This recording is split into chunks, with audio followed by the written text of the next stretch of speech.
Assalamualaikum warahmatullahi wabarakatuh.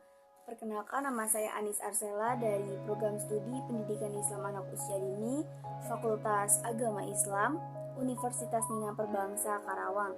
Saya semester 1 dengan NPM 22106311-321. Di sini saya akan membahas tentang ritual dan institusi Islam. Ritual adalah ekspresi doktrin Islam terhadap ajaran Islam, tetapi bukan berarti yang terakhir, baik secara logika maupun kronologis. Keduanya saling menguatkan dalam proses penemuan dan disiplin agama yang menyatu. Salah satu tujuan pelaksanaan ritual adalah untuk pemeliharaan dan pelestarian kesakralan. Ritual juga merupakan tindakan yang memperkokoh hubungan pelaku dengan objek yang suci dan memperkuat solidaritas kelompok. Ritual sendiri didefinisikan sebagai perilaku yang diatur secara ketat, dilakukan sesuai dengan ketentuan dan berbeda dengan perilaku sehari-hari, baik secara melakukannya maupun maknanya. Secara umum, ritual dalam Islam dapat dibedakan menjadi dua, yakni ritual yang mempunyai dalil yang tegas dan eksplisit dalam Al-Quran maupun dalam As-Sunnah. Yang kedua, yakni ritual yang tidak memiliki dalil, baik dalam Al-Quran maupun As-Sunnah. Nah, praktek-praktek ini sering dianut muslim yang memandangnya sebagai bagian dari agama yang benar. Adapun secara tingkatan, ritual dalam Islam itu terbagi menjadi tiga. Yang pertama ada ritual Islam primer, yang kedua ada ritual Islam sekunder, dan yang ketiga ada ritual Islam tersier. Di mana ritual Islam primer merupakan ritual yang wajib dilaksanakan oleh umat Islam seperti sholat 5 waktu yang dilakukan oleh umat Islam dalam sehari semalam.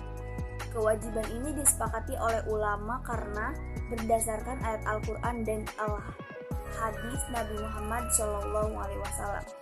Yang kedua itu ritual Islam sekunder seperti sholat sunnah, di mana ada sholat sunnah tahajud dan sholat duha.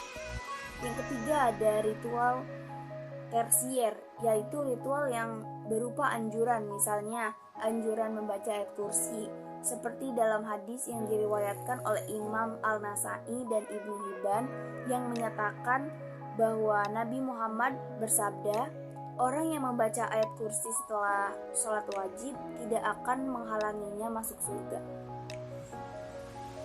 Dari sudut tujuan, ritual Islam dibedakan menjadi dua. Yang pertama ada mendapatkan ridho Allah serta balasan yang ingin dicapai dalam kebahagiaan akhirat. Yang kedua yaitu mendapatkan kebahagiaan di dunia seperti sholat istisqa. Nah, selanjutnya yaitu ada institusi. Institusi adalah memenuhi segala kebutuhan pokok manusia seperti kebutuhan keluarga, hukum, ekonomi, politik, sosial, dan budaya. Adapun fungsi institusi adalah sebagai berikut. Yang pertama, memberikan pedoman kepada masyarakat dalam mengupayakan pengendalian sosial berdasarkan sistem tertentu, yaitu sistem pengawasan tingkah laku. Yang kedua, yaitu menjaga stabilitas dan kemauan masyarakat. Yang ketiga, memberikan pedoman pada masyarakat tentang norma tingkah laku yang seharusnya dilakukan dalam memenuhi kebutuhan. Berikut adalah contoh institusi Islam di Indonesia. Yang pertama ada institusi perkawinan diasosiasikan melalui KUA dan peradilan agama. Yang kedua yaitu ada institusi pendidikan diasosiasikan melalui madrasah dan pesantren. Yang ketiga, institusi ekonomi diasosiasikan melalui Bank Muamalah Indonesia, BMT juga. Yang keempat ada institusi zakat diasosiasikan melalui Badan Amil Zakat.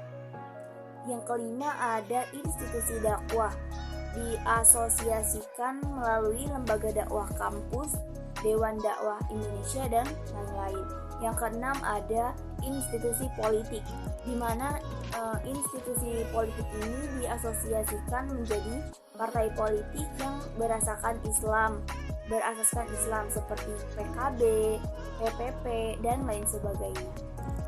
Jadi kesimpulannya adalah mengenai institusi dalam Islam yang ada di Indonesia seperti institusi perkawinan diasosiasikan melalui kantor urusan agama atau KUA dan peradilan agama dengan tujuan agar perkawinan dan perceraian dapat dilakukan secara tertib untuk melindungi hak keluarga terutama perempuan.